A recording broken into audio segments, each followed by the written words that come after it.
자, 오늘 수업 시작해 보도록 하겠습니다. 128페이지이고요. 예, 조금 저기 하니까 햇빛 조금만 가리자. 네. 자, 그래서 오늘 뭘 배울 거냐면 일단 2의 2단원 건너뛸 겁니다.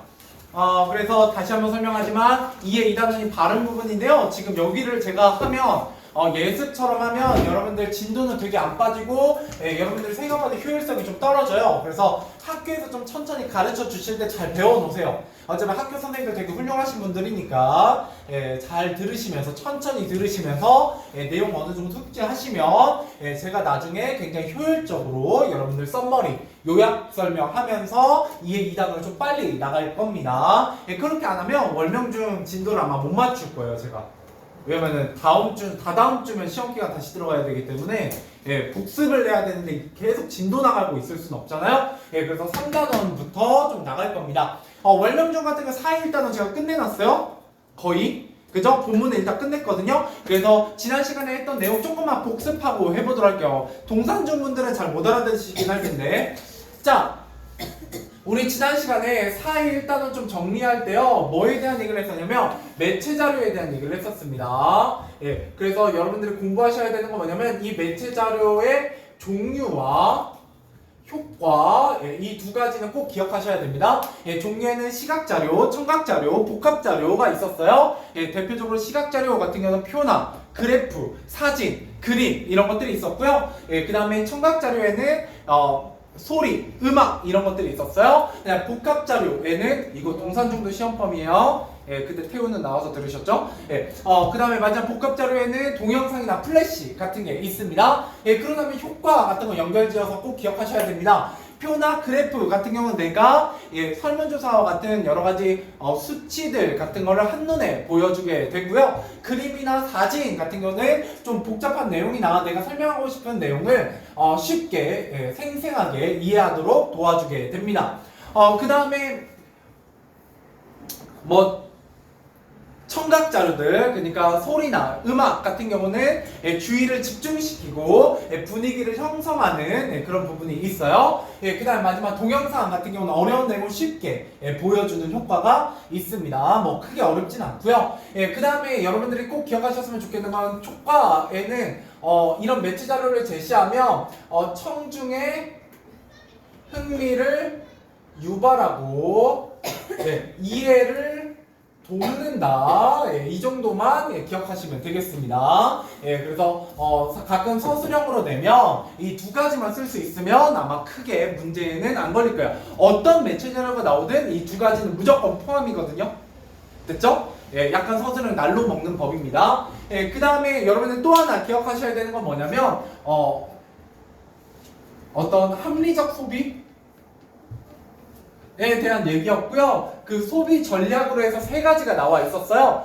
하나는 준거 가격이었고요. 순서대로 안 되네. 그 다음에 왼쪽 자릿수,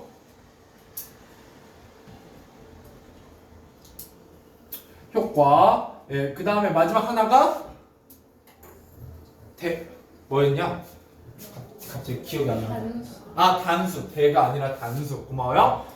단수 가격 이런 것들이 있었어요. 그래서 동산중은 간단하게만 얘기할게요. 나중에 다시 해드릴 거예요. 왜냐면 월명중은 시험이 일주일 이상 차이가 나기 때문에 기말 때도 동산중은 조금 나중에 복습할 시간이 있거든요. 자, 그래서 단수 가격이라는 건 뭐냐면 일단 얼마로 만드는 거다.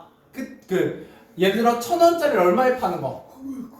네, 990원에 파는 걸 얘기합니다. 그래서 그 근처 가격으로 만드는 걸 우리가 단수 가격이라고 얘기하고요. 그 다음에 두 번째, 왼쪽 자릿수 효과 같은 경우는 5,000원짜리를 할인할 때, 그죠? 3,800원으로 할인하는 게 좋더라. 근데 5,200원짜리를 4,000원으로 할인하면 둘 다 1,200원으로 할인한 거지만 어떤 게 더 싸 보인다? 왼쪽 게. 왜? 왼쪽의 자릿수가 3이기 때문에. 그래서 우리가 홈쇼핑 같은 데서 항상 얼마짜리가 팔리더라? 39,900원, 59,900원, 69,900원 이런 것들을 팔리게 돼요. 이런 것들은 왼쪽 자릿수 효과와 단수 가격이 동시에 쓰이기 때문이죠. 자, 마지막 준거 가격 같은 경우는 두 가지로 얘기하게 됩니다. 그 동산중은 안 읽은 부분이라서 당연히 잘 못 알아들으니까 그냥 그런 게 있구나 정도만 알아들으세요. 나중에 본문 읽을 거예요 어차피. 자, 왜냐면 이거 왜 굳이 지금 하고 있냐면 동산중이 못 알아듣는데도 불구하고 하는 이유는 월명중이 이거를 거의 한 2주 있다가 다시 배워야 되기 때문에 학교에서도 거의 한 3주 있다가 공부하게 될 거거든요. 그때쯤 되면 기억이 흐려질 것 같아서 한 번 더 복습하고 넘어가는 겁니다. 이왕 배운 거니까. 자, 그래서 마지막 중거 가격은 크게 두 가지가 있었어요. 하나는 그거죠. 내가 생각하는 기준이에요. 예, 여러분들 예를 들어 과자라고 하면 얼마짜리 과자를 떠올리냐라고 했을 때 예를 들어 핫바 그럼 보통 1,500원 정도가 보통 중고 가격이 되죠. 그죠? 1,500원보다 비싸면 좀 비싸다고 느끼고요. 1,500원보다 싸면 우와 진짜 싸다 이렇게 느끼게 될 거예요. 그죠? 예, 요새는 좀 물가가 올라서 거의 2,000원 가까이 되지만 또 하나는 뭐예요? 중고 가격이 뭐가 중고 가격을 형성하더라? 예, 다른 상품의 가격이 중고 가격을 형성해요. 예, 그래서 내가 16,000원짜리하고 23,000원짜리를 팔게 되면 이 가게에서 뭐가 더 잘 팔리나? 16,000원짜리가 당연히 잘 팔리죠. 근데 23,000원짜리 잘 팔고 싶으면 옆에다 얼마짜리 넣으면 돼요? 65,000원짜리를 하나 놓는 거죠. 그럼 뭐를 제일 잘 팔리게 된다? 23,000원짜리가 잘 팔리게 돼요. 왜? 16,000원짜리 너무 싸구려갖고 65,000원짜리 너무 비싸잖아요? 그럼 사람들은 자연스럽게 65,000원짜리가 중고 가격이 되기 때문에 뭐를 사게 된다? 23,000원짜리를 사게 된다. 그래서 중고 가격은 우리가 생각하는 그 상품의 가격일 수도 있지만 혹은 다른 상품의 가격이 중고 가격을 형성하기도 한다. 예, 그래서 이런 소비 전략을 알고 우리가 합리적으로 소비해야 된다라는 게 이 글의 내용이었습니다. 굉장히 간단하죠? 자, 넘어가 보도록 할게요. 오늘은 새로운 내용으로 가보도록 하겠습니다. 자, 그래서 오늘은 설명문에 대한 설명입니다. 참고로 여기가 시험 문제 좀 많이 나오는 편이에요. 발음과 더불어서 솔직히 말하면 4의 1단원 몇 문제 안 나옵니다. 끽 해봐야 4단원은 3문제 정도 나오고요. 예를 들어 7문제 나온다 치면 3문제 나오고 발음이 10문제 이상 나오고요. 그 다음에 여기 3단원 대단원에서 한 5문제에서 또 10문제가 나옵니다. 알겠죠? 예, 그래서 잘 살펴보셔야 돼요. 먼저 우리가 뭐에 대해서 배우게 되냐면 3단원 대단원은 두 개 다 설명문에 대한 설명입니다. 설명문. 자, 그런데 첫 번째는 우리가 읽기에 대한 얘기를 할 거고요. 두 번째는 쓰기에 대한 얘기를 할 거예요. 그래서 읽기에서는 뭘 배울 거냐면 설명 방법을 배울 겁니다. 자, 일단 기본적으로 여러분 설명문이라는 거 뭐를 전달하는 글이에요? 예, 정보. 그러면 설명문에서 제일 큰 고민은 이 정보를 어떻게 전달할 것인가가 중요하다고요. 근데 어떻게 전달할 것인가에 따라서 이 정보에 어울리는 뭐를 사용해야 된다? 설명 방법을 사용해야 돼요. 여기까지 이해되세요? 자, 그래서 여기에 다양한 설명 방법을 찾으면서 읽게 될 거고요. 예, 그러고 나면 이 설명 방법을 적용해서 우리가 글을 쓰는 방법에 대해서 고민해 볼 거예요. 그러니까 이 단원이든 뭐가 중심 내용이다? 설명 방법이 중심 내용이에요. 이해되시나요? 예. 자, 그러면 이 설명 방법을 공부하고 외우는 게 가장 중요하겠다라는 거예요. 자, 그래서 설명 방법의 종류는 얘네들입니다. 자, 오늘 이거에 대해서만 제대로 알고 계시면 정말 좋겠어요. 오늘의 학습 목표입니다. 하나, 둘, 셋, 넷, 다섯, 여섯, 일곱, 8개를 외우시는 거예요. 나중에 여러분 이 8개 크게 어렵지 않습니다. 이제 이 8개 나중에 뭐 하셔야 되겠어요? 본문에 적용하셔야 돼요. 그러니까 무슨 말이냐면 본문에 어떤 문장에 밑줄이 쳐져 있어요. 그리고 이 문장에 쓰인 설명 방법이 뭐니? 라고 물어보게 됩니다. 알겠죠? 그렇기 때문에 설명 방법도 알아야 되고 그 설명 방법이 어떤 식으로 쓰였는지도 아셔야 돼요. 근데 저랑 어차피 많이 반복할 거기 때문에 자동으로 외워집니다. 일부러 공부 안 하셔도. 예, 그러니까 너무 걱정하지 마시고 근데 오늘은 이런 내용이구나 라는 걸 좀 기억해 주셨으면 좋겠네요. 자, 먼저 첫 번째입니다. 자, 첫 번째는 무엇은 무엇이다의 형태를 띠며 대상의 의미에 대해서 분명히 밝히는 설명 방법입니다. 이게 바로 뭐냐면 정의예요. 정의.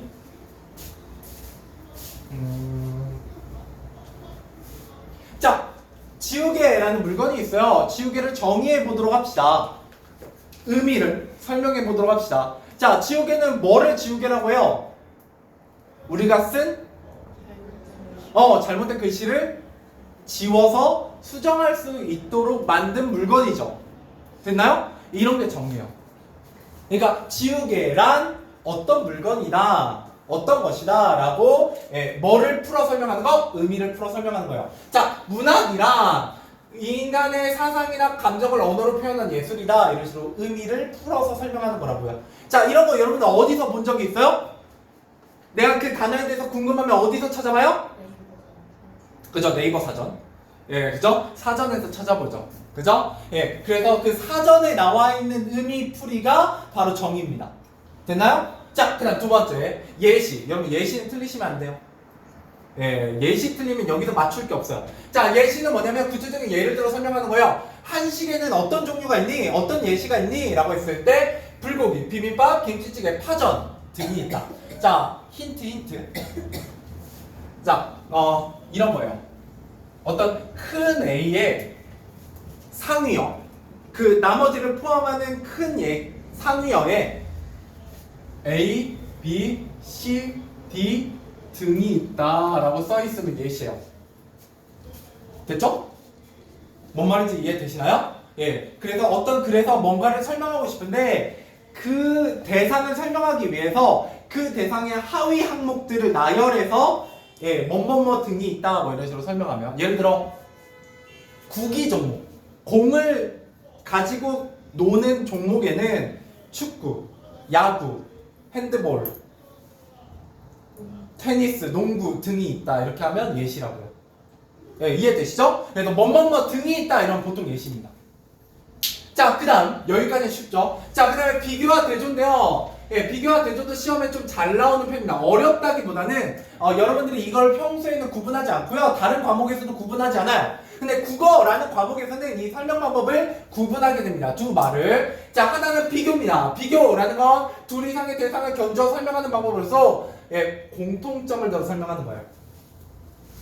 자, 예를 들어 오토바이와 자전거를 설명하고 싶어요. 그러면 두 대상의 공통점이 있겠죠? 두 대상의 가장 큰 공통점은 뭐예요? 바퀴가 몇 개다? 네, 두 개죠. 보통 이륜이라고 해요. 륜자가 이제 바퀴윤자를 써서 이륜이다 이렇게 얘기를 하죠. 두 개의 바퀴. 이런 걸 이제 비교라고 해요. 근데 두 대상이 공통점이 있다면 뭐를 들어 설명할 수도 있겠어요? 두 대상의 차이점. 근데 이 차이점은 뭐라고 부른다? 대조라고 불러요. 알겠죠? 이렇게 비교와 대조가 다릅니다. 여러분, 다른 과목이나 다른 데에서 여러분 평소에는 이 비교와 대조라는 말을 절대 나눠서 사용하지 않아요. 잘 그냥 두 대상을 가지고 얘기하면 보통 여러분 비교다 대조다 이렇게 사용하는데, 국어에서만큼은 공통점을 들어 설명하면 비교고요, 차이점을 들어 설명하면 대조입니다. 역시 크게 어렵진 않죠? 네, 벌써 끄덕거리고 있네요. 네, 좋아요. 자, 그 다음에 그래서 예를 들어 오토바이와 자전거를 대조해보자 라고 하면 둘의 공통점은 바퀴가 두 개라는 거지만 차이점은 뭐예요? 그렇죠. 사람이 직접 인력으로 움직이느냐 아니면 다른 화석 연료로 운동 에너지가 생기느냐 뭐 이런 차이가 있죠. 자, 그 다음에 분류학 부분, 분석, 별표, 시험 포인트. 어렵습니다. 저거 구분하는 거. 근데 어려운데 쉬워요. 머리 조금 좋으신 분은.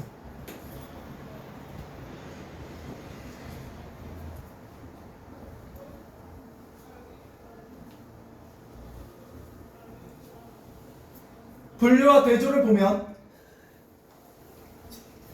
돌아왔나요? 네. 자, 분류를 보면 뭐를 얘기하게 되느냐라고 했을 때 비슷한 특성을 지닌 대상들을 일정한 기준에 따라입니다. 기준에 따라. 여기 좀 중요해요. 기준에 따라. 어려워요. 자, 여기까지 좀 알고 계시면 좋은데, 자, 기준에 따라 분류하는 거예요. 예를 들어 뭐냐면 어떤 단어들을 우리가 의미에 따라 분류하자라고 하면 작은 항목들을 큰 항목으로 묶어 설명하는 거예요. 명사, 대명사, 수사 이 세 개를 묶으면 체언이 되죠. 그러니까 여기 작은 것들이잖아. 작은 것들을 묶어서 큰 걸로 만드는 거예요. 이해되세요? 그래서 예시랑도 좀 비슷한 게 있어. 봐봐. 불고기 비빔밥 김치찌개는 한식이다. 이렇게 얘기하면 뭐예요? 분류예요. 한식에는 불고기 비빔밥 김치찌개 등이 있다 이러면 예시고요. 약간 아다르고 어달라요? 근데 여러분 너무 걱정할 필요 없어요. 이게 고등학교라면 여러분 이 차이를 분명하게 알고 있어야 되지만 중학교는 어떤 게 좀 장점이냐면 본문에 밑줄 치고 제가 이제 나중에 쓰겠죠? 여기는 분류입니다. 이거는 비교예요. 이거는 예시입니다. 라고 밑줄 쳐서 그 밑에 쓰면 무조건 그것만 정답으로 나와요. 그러니까 애매하게 안 나온다고요? 알겠죠? 그래서 문제 나중에 좀 반복되면 그냥 밑줄 친 거 보자마자 대충 정답 고를 수 있어요. 네, 어째 고정되어 있으니까. 몇 개 안 되거든요? 뭐 해봤자 한 10개예요. 문장 나오는 게. 예, 그래서 너무 걱정하지 마시고. 그 다음에 큰 항목을 작은 항목으로 나눠 설명하는 거예요. 반대로 체언에는 명사, 대명사, 수사가 있다라고 봐봐요. 국어의 단어는 기능에 따라 체언, 용언, 수식어, 관계한, 독립어. 단어는 체언, 용언, 수식어, 관계한, 독립어로 나눌 수 있어요. 뭐에 따라? 기능이라는 기준에 따라. 이러면 구분입니다. 예시랑 뭐가 달라요? 단어에는 체언, 용언, 수식어 등이 있다 이러면 예시긴 한데 어떤 차이가 딱 들어가 있는 거라고요? 기준이 들어가 있어요. 기준. 딱 그 차이. 기준에 따라 큰 걸 작은 걸로 바꾼 거죠. 됐나요? 이제 여기 놓치면 이제 이 뒤에 계속 헤매요. 왜냐면은 여기는 무조건 본문 읽으면서 3의 1단원, 3의 2단원 다 뭐 찾기 문제냐면 이거 8개 찾는 문제예요. 예, 다. 예, 그래서 여기부터 잘 쌓아 올리셔야 합니다. 자, 그 다음에 분석이라는 거 분류와 이름이 되게 비슷하죠. 하나의 대상을 이루고 있는 구성 요소로 개별적인 부분이나 성질로 나누어 설명하는 겁니다. 부분으로 나누어 설명하는 거예요. 하나의 대상을. 자, 무슨 말이냐면 예, 졸려 하시니까 자, 여러분들 곤충 예를 들어 개미가 있다고 해봅시다. 아, 닮았다고 얘기하는 건 아니에요. 기분 나빠하지 마시고 그냥 예시예요. 졸려 하시니까. 자, 여러분 개미는 어떻게 구성되어 있어요? 곤충은 어떻게 구성되어 있어요? 뭘 곤충이라고 해?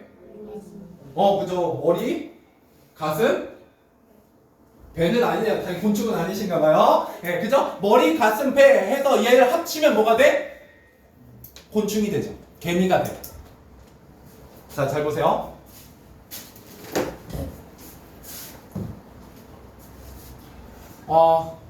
생물은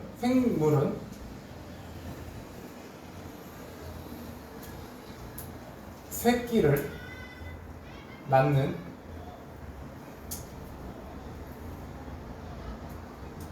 생물이라 하지 말자.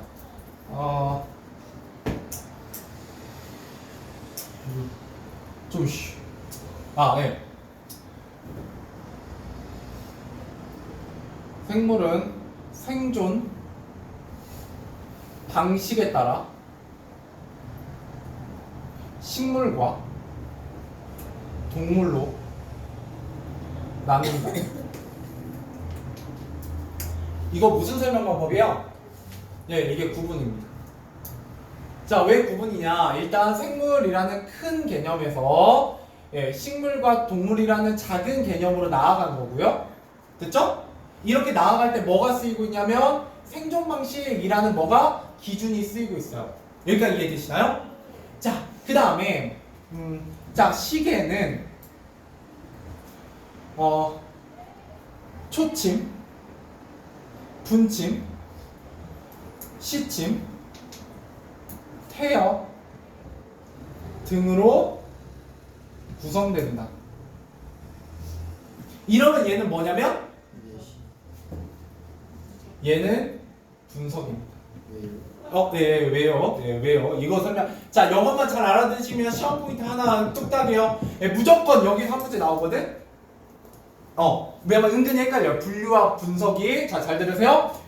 얘랑 얘도 되게 비슷해요. 왜냐면 얘 시계라는 큰 개념에서 초침, 분침, 시침이라는 작은 개념으로 나아가고 있거든요. 보이세요? 자, 두 가지 차이점이 있어요. 첫 번째, 기준이 없어요. 그죠? 특정한 기준에 따라 나눈 게 아니에요. 자, 그 다음에 제일 중요한 거 두 번째. 전 이렇게 설명해요. 자, 여러분들 포유류는 호랑이, 인간, 강아지, 고양이가 있다. 이거 약간 예시 같긴 한데 예시라고 하지 말고, 자, 얘도 일종의 뭐냐면 구분이거든요. 포유류에는 호랑이, 인간, 강아지, 고양이 이런 것들로 분류가 되죠. 이렇게. 여기까지 이해되세요? 네, 여기까지. 네, 그리고 공통의 기준이 있어요. 포유류라는. 포유류는 새끼를 배에 품다가 낳는 걸 얘기해요. 알을 안 낳고. 자, 그런데 얘랑 얘의 차이는 뭘까요? 아주 간단해요. 호랑이, 인간, 강아지, 고양이를 합치면 포유류가 되나요? 여기서 합친다는 건 정말 사전적 의미로 합체하는 거예요. 여기엔 호랑이 딱 끼고, 여기엔 강아지 딱 끼고, 여기엔 고양이 딱 끼면, 그죠? 예, 고마워요. 반응해줘서 괴물이 되죠. 포유류가 아니에요. 걔를 포유류라고 부르지 않잖아. 무슨 디지몬이나 포켓몬도 아니고. 됐죠? 이해되세요? 자, 여기 보세요. 제가 왜 그 설명했는지. 시침, 초침, 분침, 태엽을 합치면 뭐가 돼요? 시계가 됐죠. 자, 예. 이게 큰 차이점이에요. 자, 분석이라는 건 부분이에요. 무슨 말이냐면 전체와 부분의 관계를 가져요. 그렇기 때문에 이 부분들이 합쳐지면 전체가 된다고요. 그러니까 이 큰 부분이 전체가 되고 작은 부분이 부분이 돼요. 구성 요소가 돼요. 그래서 이 부분들을 합치면 전체가 돼요. 이해되세요? 근데 얘네들은 식물과 동물을 합체한다고 해서 생물이 되는 건 아니잖아요. 이게 가장 큰 차이야. 이것만 구분하시면 일단 한 문제를 맞춥니다. 이게 시험에 거의 필수로 나와요. 이거 구분하는 문제가. 왜? 저는 이렇게 아주 간단하게 설명했지만 생각보다 이런 별다른 설명이나 포인트를 집어주지 않으면 문제로 나왔을 때 꽤나 헷갈려요. 왜냐면 여러분 보통 큰 거에서 작은 걸로 간다는 느낌만 받거든요. 알겠죠? 네, 좀 이따 문제 한번 풀어보시고요. 자, 마지막입니다. 결과와 원인이에요. 과, 인, 이거를 합쳐서 뭐라고 하냐면 인과라고 합니다. 자, 얘 아주 쉬워요. 인과 정말 쉽습니다. 자, 인과의 키워드는 뭐냐? 원인과 결과잖아요. 뭐가 그래서 들어가 있다, 문장에 무조건. why나 because가 들어가 있어요. 물론 영어로 안 써 있으니까. 뭐가 들어가 있어요? 때문이다. 까닭, 이유, 때문이다. 근데 물론 시험 문제 좀 어렵게 나오기도 하는데 중학교 때는 그냥 이것만 보이시면 그냥 무작정, 그냥 무지성으로 인과 찍으시면 돼요. 됐죠? 되게 쉽죠? 예, 때문이다가 들어있다는 건 because, why에 대한 답변이니까 예, 당연히 인과하겠다 이렇게 생각하시면 됩니다. 자, 넘어가 보도록 하죠. 자, 설명 방법을 파악하며 글을 읽는 방법을 봅니다. 예, 첫 번째, 글에 사용된 설명 방법을 파악하고요. 예, 구조나 전개 방식 파악한 다음에 네, 체계적으로 이해합니다. 자, 우리가 이런 설명 방법을 파악하며 읽으면 예, 당연히 내용을 잘 이해할 수 있고요. 예, 대상의 특성을 명확하게 파악할 수 있고요. 예, 전개 방식이나 구조 이런 것들을 파악할 수 있다. 뭐 이런 것들은 시험에 잘 안 나옵니다. 넘어가 보도록 하죠. 네, 1번.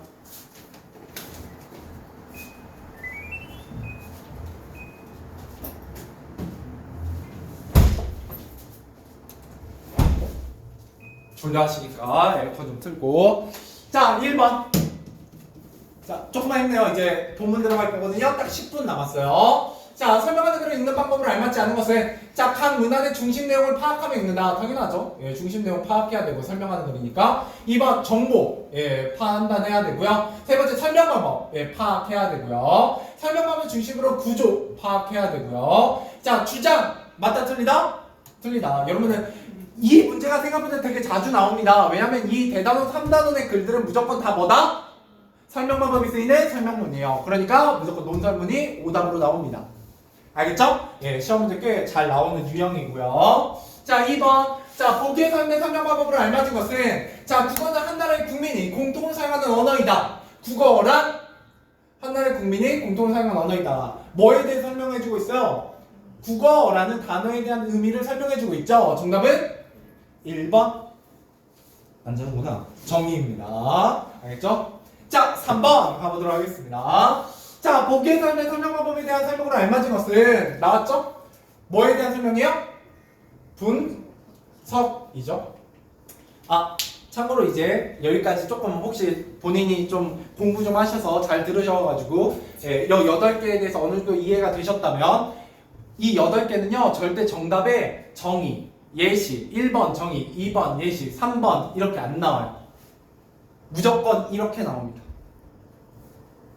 뜻 풀어서 무조건 풀어서 나와요. 잘 보세요. 자, 1번 대상의 뜻을 명확히 밝혔다. 정의.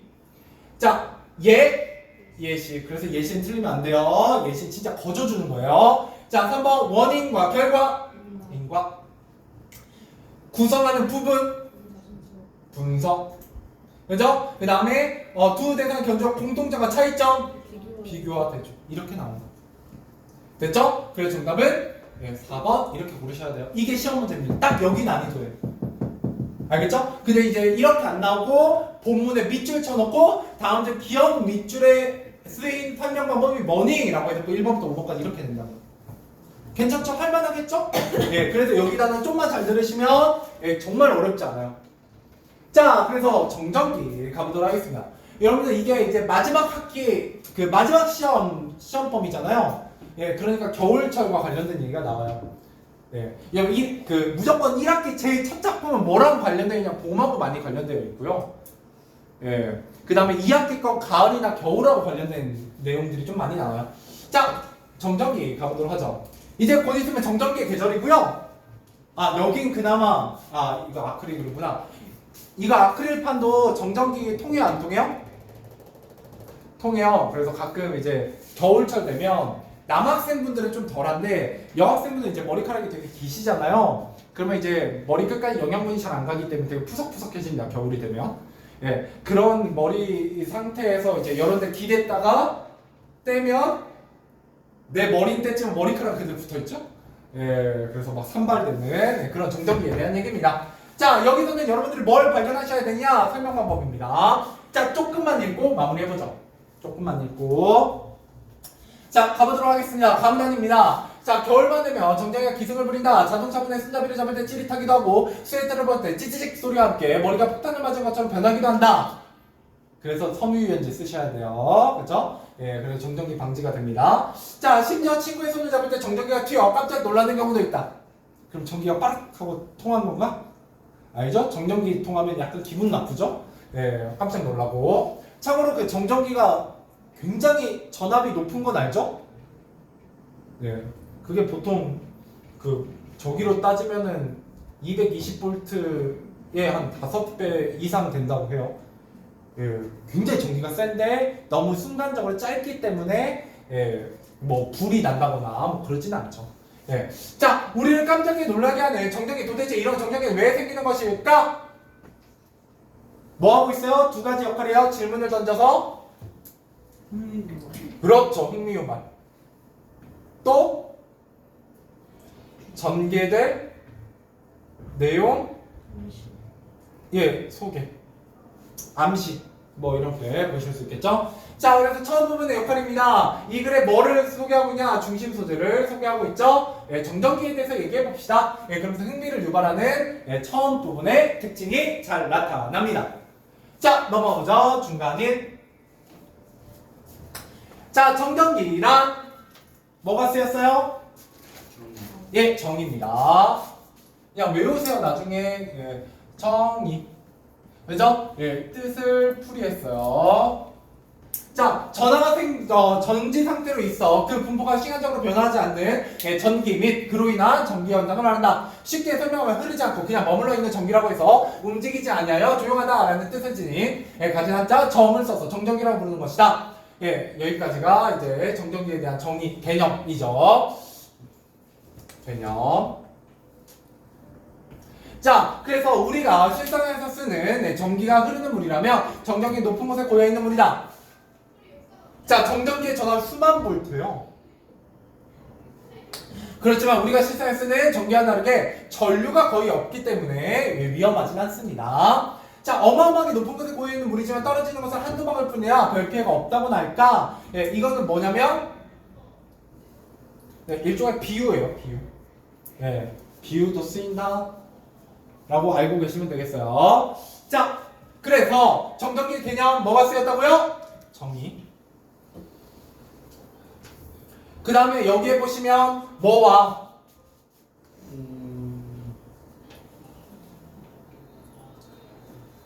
정전기와 뭐를 실사에 쓰는 전기를 뭐하고 있다? 여기서 여기까지 비교와 대조야. 공통점은 둘 다 전기고요. 차이점은 전기는 흐르는 전기고 정전기는 고여있는 전기다. 그죠? 예, 그래서 전체적으로 흐르는 물, 예, 높이 고여있는 물이라고 비유하고 있기도 하죠. 예, 그래서 비교와 대조, 예, 그 다음에 비유, 정의 이런 것들이 쓰이고 있습니다.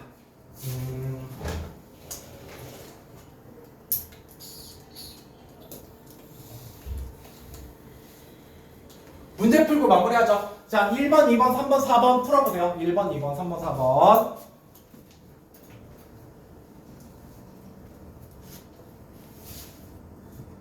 그러고 나서 한 1, 2분 남을 것 같은데 그때 조금만 더 하고 마무리하겠습니다.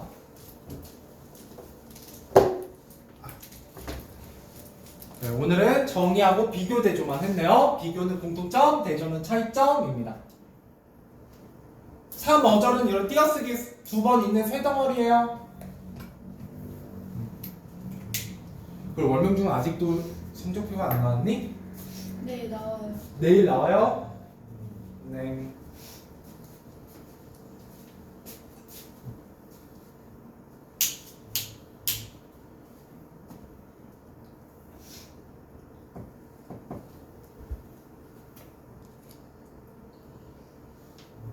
월명중 체육대회가 1학기 때 현장 체험 학습이 다음 주 금요일에 있나? 저희 현장치 못했어요. 없어? 저희 10월 25일 맞아. 동사중원이 있고. 저희 22일에 개교 기념이라. 아 맞다. 수요일 날 쉬죠. 네 맞아. 학원도 안 와도 돼요. 네? 학원은 개교 기념이라고 상관이 없는데? 네, 집에서 푹 쉬었다가 학원 오세요. 학원 개원 기념일이 이제 8월 15일이라고. 그래? 빨간 달이냐? 자, 1번 가보도록 하죠. 이와 같은 게 무슨 게? 설명문. 설명문은 정보를 전달해요. 이때 정보는 기본적으로 설득적이에요, 객관적이에요, 주관적이에요, 개성적이에요, 감상적이에요? 객관적입니다. 객관적인 정보를 담고 있는 글이고요. 2번 가문에 알 수 있는 이 글의 주된 설명 대상은 바로 뭐예요? 예, 정전기가 생기는 까닭입니다. 예, 정전기가 생기는 까닭.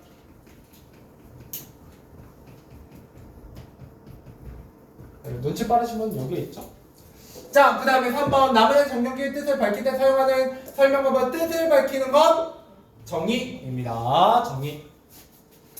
자, 그다음에 4번 가보도록 하죠. 나무에는 알 수 있는 내용이 아닌 것. 첫 번째 정전기의 뜻 있죠. 자, 한자에 담긴 의미. 이때 정자 무슨 정자다? 정지에 있다, 멈춰 있다 라는 뜻이고요. 자, 3번 정전기가 치명적이지 않은 까닭은 뭐예요? 뭐가 없기 때문이다? 예, 전류가 없어요. 그러니까 높은 곳에 있긴 하지만 한두 방울밖에 안 떨어진다. 예, 그다음 정전기가 높은 곳에 고여있는 까닭은 나오나요? 예, 그러진 않죠. 정답은 4번이 되겠습니다. 오늘은 여기까지 하죠. 고생하셨어요.